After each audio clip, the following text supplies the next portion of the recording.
পাকের হাবিব জানাই গেছেন। আমি একটু সংক্ষেপে বলি, যে তোমার সময় তো হুজুর আসার আগ পর্যন্ত আমি নির্ধারিত কোনো আলোচনাও করতেছি না, এমনি দুই এক কথা আমার সাথে একটু বলেন আল্লাহর হুকুম, বলেন আল্লাহর হুকুম, রাসূলের তরিকায়, রাসূলের তরিকায়, সাহাবীদের নমুনায়, বলেন কি সাহাবীদের নমুনায়, আর আল্লাহর নিষেধ রাসূলের তরিকায় সাহাবীদের নমুনায় মানার নাম হলো ইবাদত। মানার নাম কি?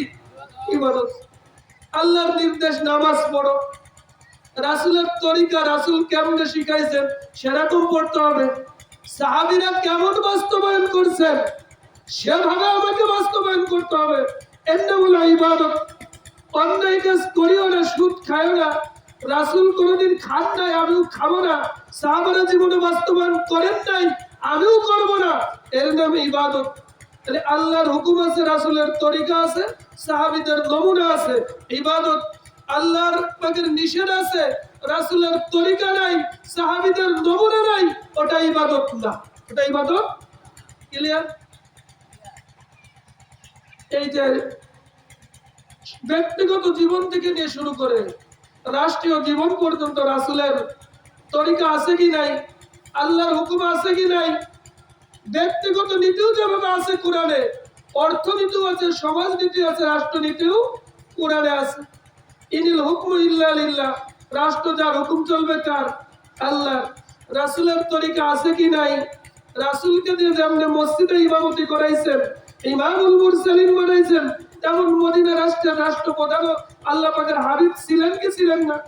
চারজন প্রধান সাহাবা রাদিয়াল্লাহু তাআলা আলাইহিম আজমাইন, হযরত আবু বকর, হযরত ওমর, হযরত উসমান, হযরত আলী খেলাফতের দায়িত্ব পালন করছেন কি করেন নাই?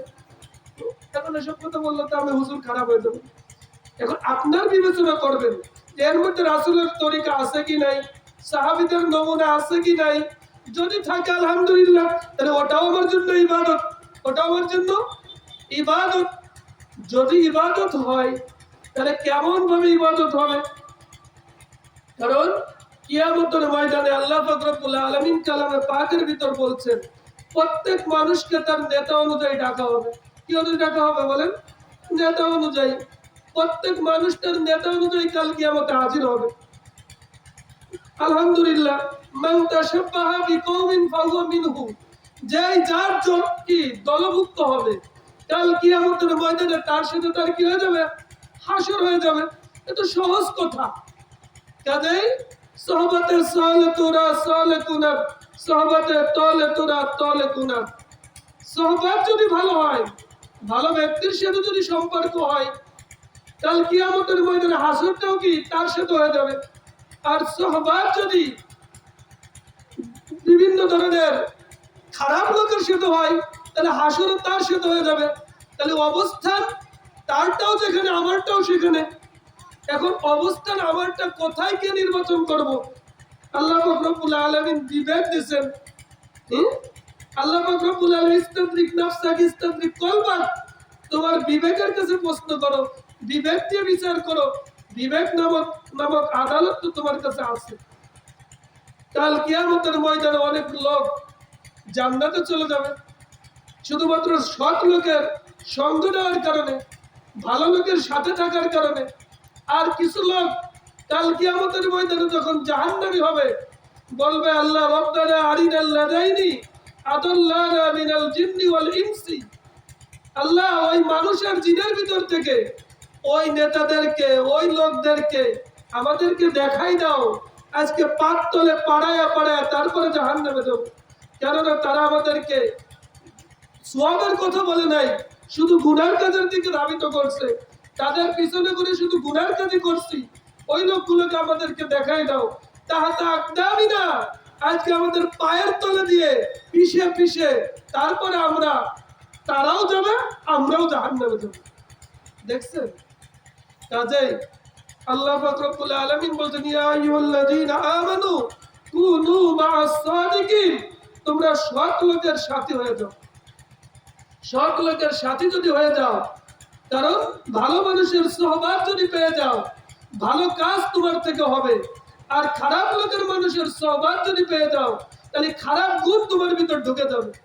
যেরকম আমরা পাকশি যাই, বিভিন্ন জায়গায় যে আল্লাহ ওলিদের দরবারে যায়, চরমনায় যায়, কিছু ভালো ভালো গুণ আমাদের ভিতরে আসে, এই কারণে আল্লাহ পাকের ওলিদের দরবারে যায়। ভালো লোকেদের সোহবতের কেমন বলা হয়েছে যে একটা মেশক আম্বার, একটা আতর হাতে যদি মাখা হয়, নিজেও কি ঘৃণান্বিত হয়, আর একজনকেও ঘৃণান পৌঁছাই দেয়। আর একজন খারাপ মানুষের সোহবত কেমন ভাবে বলা হয়েছে যে আপনার একজন হাপর, যিনি অর্থাৎ ওই যে কামার বলে, দা পুরায়, যিনি কিছু পুরায়, ওনার কাছে যদি বসা হয়, কিছু না হোক ওই ছাই উড়ে জামাই পড়ার সম্ভাবনা থাকে কি থাকে না?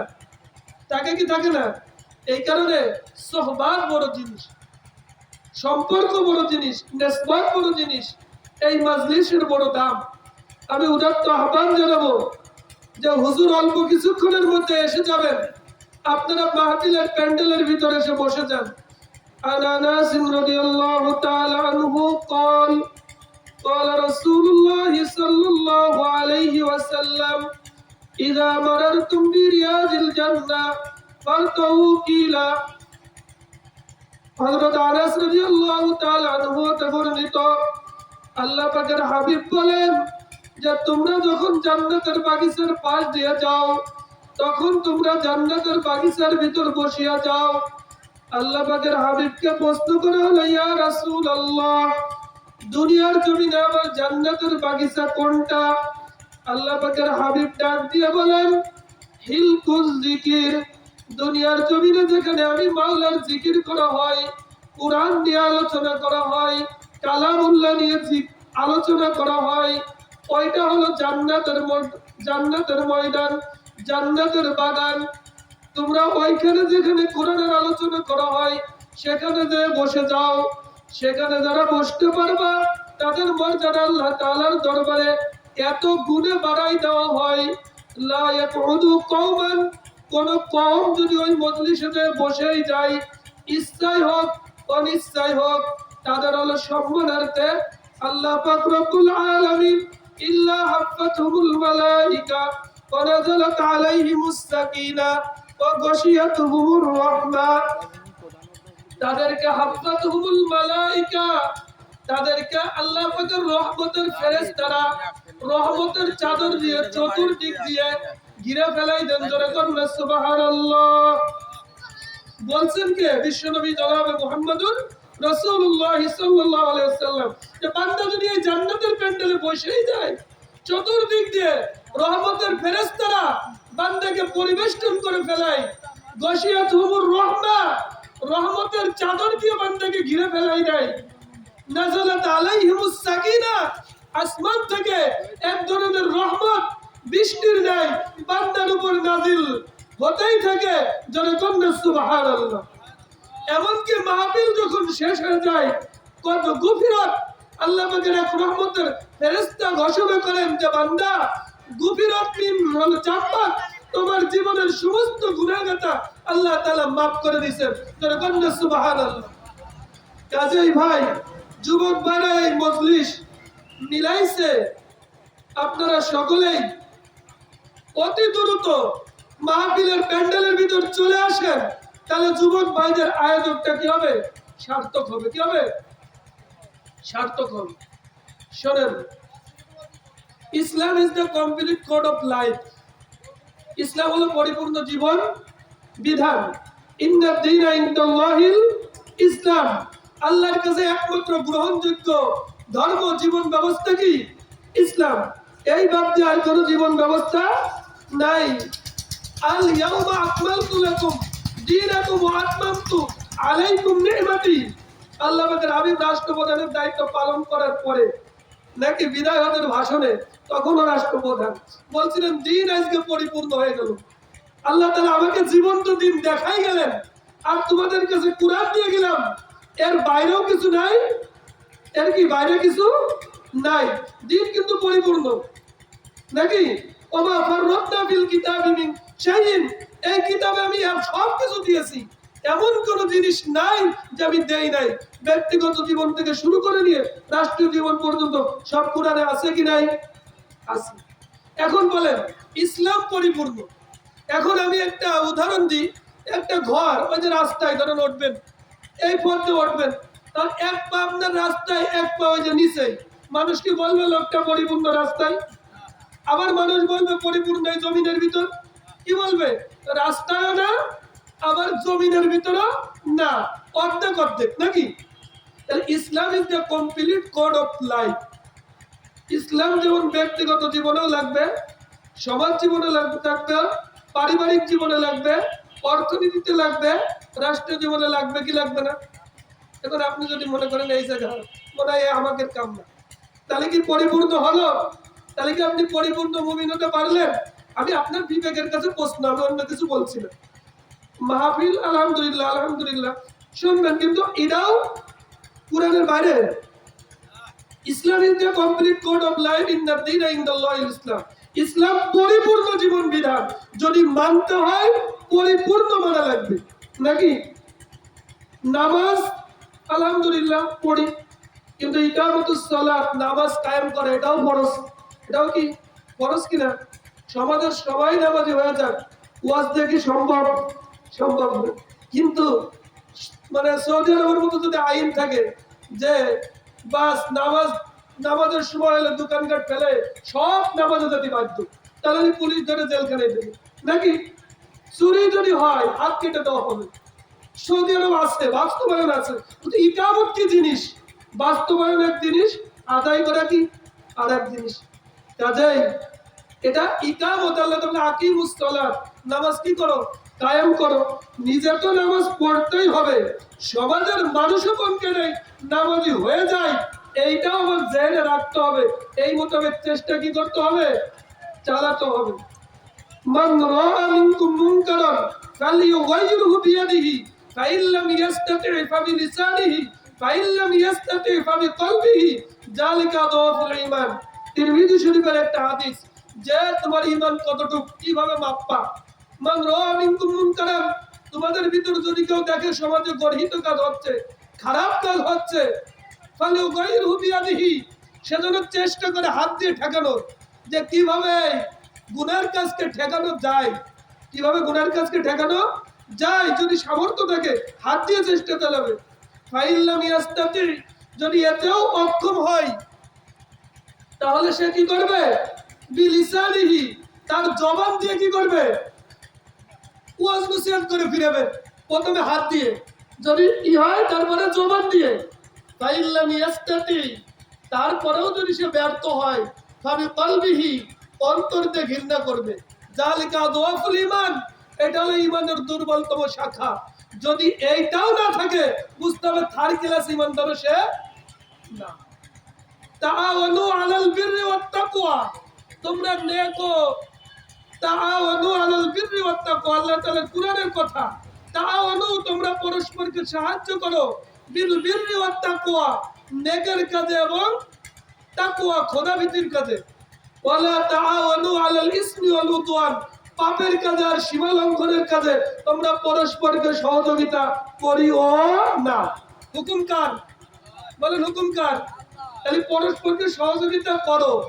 আলাল বিররি, খোদা ভীতির কাজে, নেক কাজে, আর তাকওয়া, আল্লাহ ভীতির কাজে। যারা আল্লাহ ভীতি চায়, যারা ভালো কাজ চায়, তাদেরকে পরস্পরে কি করো? সহযোগিতা করো, সমর্থন করো।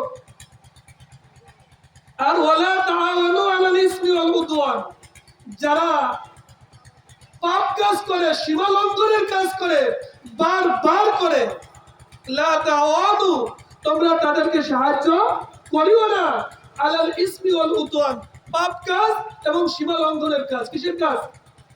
আমি কুরআনের আয়াতগুলো এই কারণে শোনাচ্ছি, তা আপনার কলব অন্তর দেশের আল্লাহ অন্তরকে একটু বিবেচনা করবেন যে আমি কি করতেছি, কোথায় যাচ্ছি।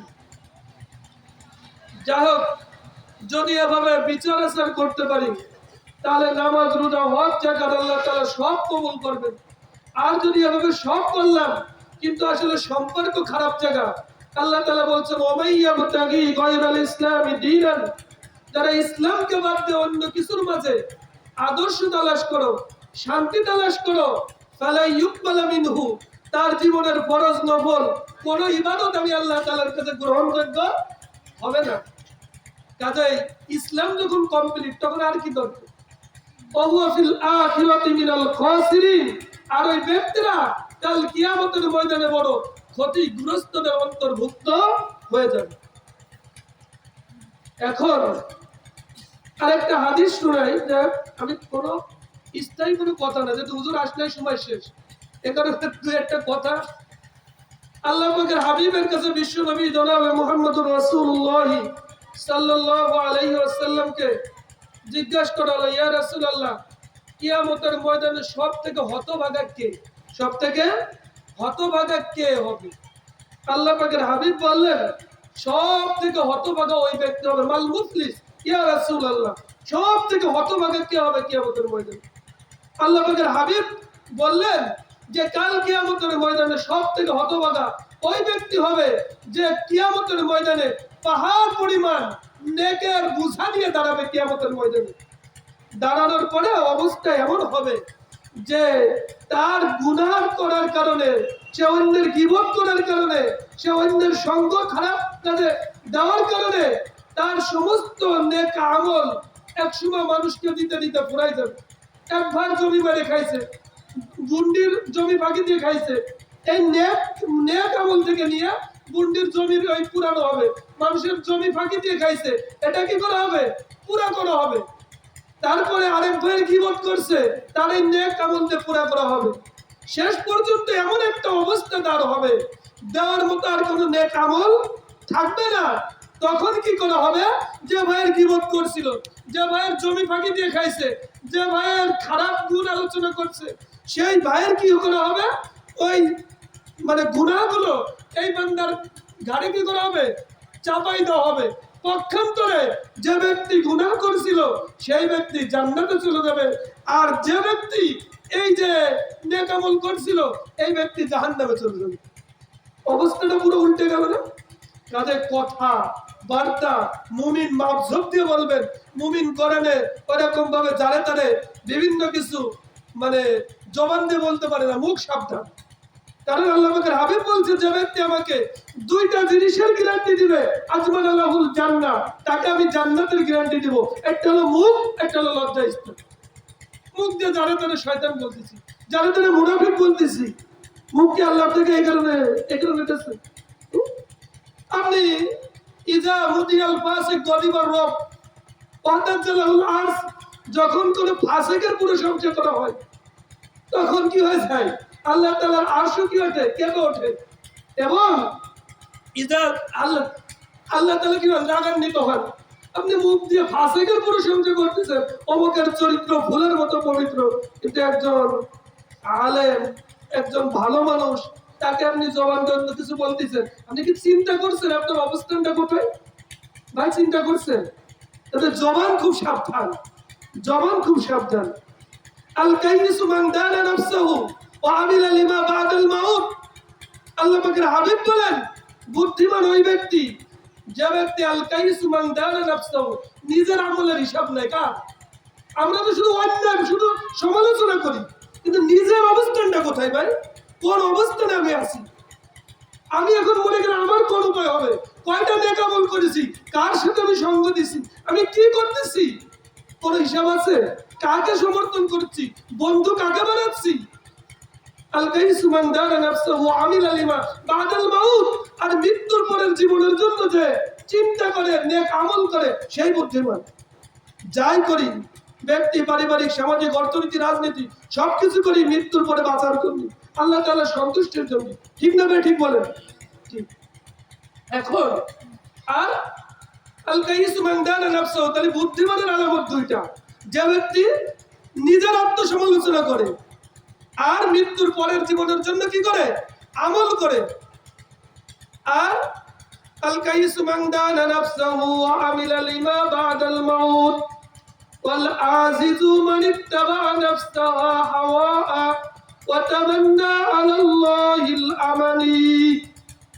আর বোকা তো ওই ব্যক্তি, ওয়াল আজিজ, বোকা তো ওই ব্যক্তি, মান ইত্তাবা নাফসাহু হাওয়া, যে ব্যক্তি তার নফসের তাবেদারি করে, নফসে যাহা বলে তাহাই করে, সেই ব্যক্তি হলো বোকা। ফজরে ঘুমাই থাকতে পড়াতে চাইছে, ঘুমাই থেকে ওয়া তামান্না আলাল্লাহিল আমানি, আবার আল্লাহ তাআলার কাছে মাপের আশাও রাখে। যে ব্যক্তি নফসের দামাদারি করে আবার আল্লাহর কাছে মাপের আশাও রাখে, ওই ব্যক্তি হলো বোকা। ওই ব্যক্তি কি? তাহলে বোঝা গেল, মাপ যদি পাইতে হয়, বুদ্ধিমান যদি হইতে চাই, নফসের অনুসরণ করা যাবে না। তাহলে বুদ্ধিমানের আলামত দুইটা, একটা হলো নিজের আত্মসমালোচনা করে আর মৃত্যুর পরের জীবনের জন্য কি করে? আমল করে। আর বোকা ওই ব্যক্তি যে তার নফসের দামাদারি করে আবার আল্লাহর কাছে মাপের আশাও রাখে। আমার সময় কিন্তু হুজুর আসা পর্যন্ত, আমি কোনো বক্তা না, এমনি দু এক কথা বলতেছি হুজুর আসলে আমি শোনেন। এই কারণে কোনো আলোচনার কোনো ই নাই, মানে টপিক কিছু নাই, আপনাদের বিবেককে একটু নাড়া দেওয়ার জন্য দু এক কথা। এখন তাহলে আমরা সবাই বুদ্ধিমান হবো না বোকা হবো বলেন? বুদ্ধিমান যদি হতে চাই তাহলে নিজেকে নিয়ে আগে আত্মসমালোচনা করতে হবে, ঠিক আছে কিনা? এবং নিজেকে কিয়ামতের ময়দানে কিভাবে বাঁচবো কবরের জগতে, সেই চিন্তা আগে করতে হবে। আর ইয়া আইয়ুহাল্লাযীনা আমানু কু আনফুসাকুম ওয়া আহলিকুম নারা, তুমি নিজে জাহান্নামের আগুন থেকে বাঁচাও এবং তোমার আহল পরিবার যারা আছে তাদেরকেও জাহান্নামের আগুন থেকে বাঁচাও। কুল্লুকুম রাইন কুল্লুকুম মাসউলুন আন রায়াতিহি, প্রত্যেকেই দায়িত্বশীল, প্রত্যেকেই তার দায়িত্ব সম্পর্কে জিজ্ঞাসা করা হবে। আপনি আপনার পরিবারে পাঁচজন লোক কি করে? নামাজ পড়ে কিনা, রোজা রাখে কিনা, হজ করে কিনা, যাকাত ফরজ হলে যাকাত দেয় কিনা, ইসলামী হুকুমত প্রতিষ্ঠার জন্য কাজ করে কিনা, আপনার কাছে জিজ্ঞাসা করা হবে। কারণ আপনি তাদের প্রধান, আপনি তাদের কি প্রধান। আপনার পরিবার নিয়ে আপনি আগে সামলান, তারপরে সম্ভব যদি হয় আশপাশে আপনার সমাজ, আপনার রাষ্ট্র নিয়ে আপনি চিন্তা করেন। কিন্তু আপনি তো নিজেই আগে ঠিক নাই, আপনার পরিবারই ঠিক নাই, আপনি আবার অন্য জায়গায় কিভাবে হাত দিন? মসজিদে 5 ওয়াক্ত নামাজ আপনার সন্তান পড়ে কিনা, আপনি 5 ওয়াক্ত নামাজ বাড়িতে আপনার বিবি পড়ে কিনা, এগুলো নিয়ে আপনি কি করেন? চিন্তা করে করে আপনাকে কিয়ামতের ময়দানে কি করা হবে? জিজ্ঞাসা করা হবে। আল্লাহ পাক রব্বুল আলামিন বলেন, আল্লাযী খালাকাল মাউতা ওয়াল হায়াতা লিয়াবলুয়াকুম আইয়ুকুম আহসানু আমালা ওয়া হুয়াল আজিজুল গফুর। আমি আল্লাহ তাআলা তোমাদের মৃত্যু সৃষ্টি করছি, জীবন দান করছি। কত সুন্দর যে ভাই একটু আগে বললেন যে ডিমগুলি সব একই রকম, পার্থক্য নাই মোটে, সাদা কালো বাচ্চাগুলি কেমন করে ফোটে। আমরা সবে বাস করি ভাই পৃথিবীর এক অঙ্গে, হাতের লেখা মুখের চেহারা মেলে না কারোর সঙ্গে, আর মেলে না বুড়ি আঙ্গুলের টিপ। মহান রব্বুল আলামিন এক প্রমাণ হলো ঠিক। ভাই বলে গেছে, আমি সেটা কবির ভাষায় বললাম যে টিমগুলো থেকে কিভাবে বাচ্চা ফোটে, কিভাবে হাতের লেখা, কিভাবে মুখের চেহারা, কারোর সাথে কারো কোনো মিল আছে? নাই। এর দ্বারাই তো বোঝা যায় আল্লাহ তাআলা এক, এর মধ্যে কোনো সন্দেহ নাই। যদি আল্লাহ তাআলা এক হয়, নাই কোনো ভিন্ন দল, নাই কোনো ভিন্ন মত, আমরা সবাই এক নবীরও কি উম্মত। কি বলেন? কোনো ভিন্ন দল মত কিছু নাই, এখন সব কি আমরা এক নবীর উম্মত। তাই যদি হয়ে থাকে, আল্লাহ পাক বলতেছেন আমি মৃত্যু এবং জীবন এই কারণেই দিয়েছি লিয়াবলুয়াকুম, যাতে তোমাদেরকে পরীক্ষা করতে পারি। কি করতে পারি? বলেন কি করতে পারি? লিয়াবলুয়াকুম আইয়ুকুম আহসানু আমালা, আমি যাতে এটা পরীক্ষা করতে চাই, প্রশ্ন ফাঁস, তোমাদের ভিতর কোন ব্যক্তি আমাকে নেক আমল করে দেখাইতে পারে। কিসের পরীক্ষা বলেন? নেক আমলের পরীক্ষা। কিসের পরীক্ষা? নেক আমলের পরীক্ষা। তাহলে নামাজও যেভাবে নেক আমল, রোজাও যেমন নেক আমল, হজও নেক আমল, যাকাতও নেক আমল, ইসলামী হুকুমত প্রতিষ্ঠা করাটাও বড় নেক আমল। কি? মসজিদে নামাজ পড়া ইমামতি সুগরা, 100 লোকের ইমাম আমি, 200 লোকের ইমাম, 500 লোকের ইমাম, 1000 লোকের ইমাম, আর 20 কোটি লোকের ইমাম, এটা ইমামতি কুবরা। কি? রাসূল ইমামতি কুবরাও ছিলেন, ইমামতি সুগরাও ছিলেন। ছিলেন কি ছিলেন না? কাজেই যা করি নেক আমলের উদ্দেশ্যে করব। কিসের জন্য করব? লিয়াবলুয়াকুম, আইয়ুকুম আহসানু আমালা, আমি এটাই দেখতে চাই কিডা কত নেক আমল করে। কারণ নেক আমল যদি না হয় কাজের তো কোনো গ্রহণযোগ্যতা আল্লাহর কাছে নাই। কারণ রাসূলের তরিকা যদি না থাকে, সাহাবীর নমুনা যদি না থাকে, আল্লাহর কাছে কোনো কিছু গ্রহণযোগ্য হবে? তাহলে আমার নামাজও হবে না, রোজাও হবে না, হজও হবে না, যাকাত হবে না, কিছুই গ্রহণযোগ্য হবে না। আর আগেই বলেছি Islam is the complete code of life, ইন্না দীনা ইনদাল্লাহিল ইসলাম। এর ভিতর কোনো কমতি নাই, কোনো জিনিস যে নাই তে ইসলামের ভিতর নাই। তো এটাও ইসলামে আছে, এর নামও ইসলাম, এত জানতাম না। সব মিলেই দিন, সব মিলেই কি বলেন দিন। রাসূলকে তো এভাবেই পাঠানো হয়েছে, কুরআনকে আবার জীবন্ত প্র্যাকটিক্যালে দেখানোর জন্য রাসূলকে পাঠানো হয়েছে। আমাদের আয়েশা সিদ্দিকা রাদিয়াল্লাহু তাআলা আনহাকে প্রশ্ন করা হলো যে আম্মা জান, হুজুরের চরিত্র সম্পর্কে আপনি একটু আমাদেরকে নসিহত করুন। সাহাবীরা, মহিলা সাহাবীরা প্রশ্ন করলেন। আমাদের আয়েশা সিদ্দিকা রাদিয়াল্লাহু তাআলা আনহা হতভম্ব হয়ে গেলে বলতেছেন, আতাকরাউল কুরআন, যেই জাতির কাছে কুরআন আছে সেই জাতির কেমন রাসূলের চরিত্র সম্পর্কে নসিহত করা লাগে? তোমরা কি কুরআন পড়ো নাই? আতাকরাউল কুরআন, তোমরা কি কুরআন পড়ো নাই? কুরআনটাই তো রাসূলের চরিত্র। ধরে কোন না সুবহানাল্লাহ, কুরআনটাই রাসূলের চরিত্র। কাজেই রাসূলের জীবন্ত চরিত্র কুরআন। আর রাসূল জীবনে যেটা প্র্যাকটিক্যালে দেখাই গিয়েছেন, রাসূলের তরিকায় যদি আমি আপনি করতে পারি সেটাই ইবাদত। আর এই ইবাদত করার জন্য আমাকে আপনাকে বানানো হয়েছে। কি মূল কথা কিন্তু ইবাদত। ইবাদত ছাড়া মুমিন কিছুই করে না, মুমিন কিছুই করে না। নামাজ, রোজা, হজ, যাকাত যা কিছুই করুক মুমিন সব ইবাদত হিসেবেই করে। যাক, হুজুর চলে আসে, এখন হুজুর আপনাদের সামনে আলোচনা পেশ করবেন। আমি কিছু কথা বললাম আপনাদের বিবেককে শুধু নাড়া দেওয়ার জন্য। আল্লাহ পাক যদি একজনকেও বিবেকে নাড়া দেয়, এটাই হয়তো আল্লাহ আমাকে সহ প্রত্যেককে যেন দিনের জন্য কবুল করুন। সবাই দোয়া করবেন। আর হুজুর এখন আলোচনা পেশ করবেন। ভাই ভাই বলে দেন ভাই। ভালো আছেন?